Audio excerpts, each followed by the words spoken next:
Yan, sino na nakasubok ng ating napaka-stable na salted caramel sauce. Sa mga bago nating pasok ng mga followers, ipapakita ko sa inyo kung paano siya gawin. Napakadali lang na to, guys. Dito meron tayo na 1 cup na cornstarch, and then tunawin natin sa 1 can na evaporated milk. Pwede kayong gumamit na jersey na red or jersey na gold. Kung wala, kahit na anong okay lang. Then, dasawin nyo muna. Ayan. Then, magkakaramelize tayo ng sugar muna. Set aside muna ito.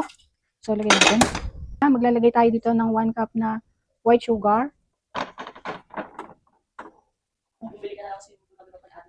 Ang salted caramel nyo ay nakadepende yan sa pagluto nyo sa inyong caramelized sugar. Pagka maputla or mas light yung color, light din yung kalalabasan ng inyong caramel sauce. Pero kapag golden brown na ganyan, ay maganda yung kalalabasan. Kaya nakita nyo guys na mapula na, ilagay na natin yung 1 can na condensed milk. Yan.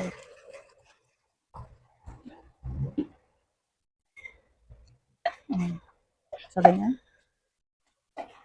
Haluin nyo lang siya. Ayan naman.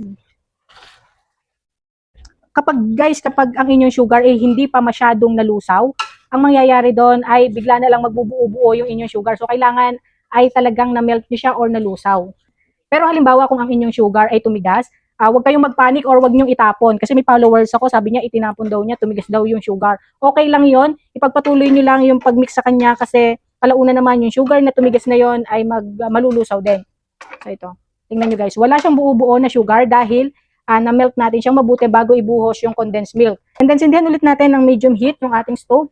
Ayan.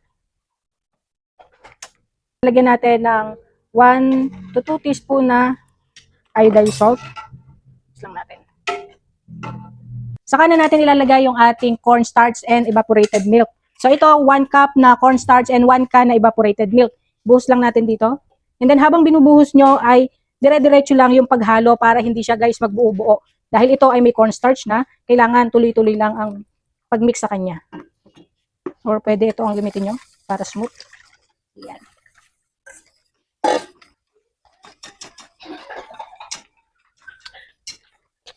So, ayan guys, kita nyo, ay malapot na. Then, patayin nyo muna. Tuloy-tuloy nyo lang i-mix. And ito guys, yung refrigerated margarine or butter. Maglagay kayo ng 30 to 40 grams. Yan. Lagyan natin ng isang buong egg yolk. Yan lang. Para mas matibay and then hindi siya lalatag. Mas stable to guys. Super stable ng ganitong salted caramel sauce.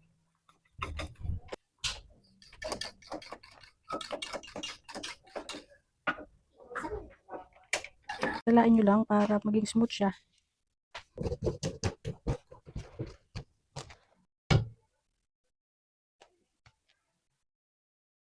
So, ito na yung ating salted caramel sauce.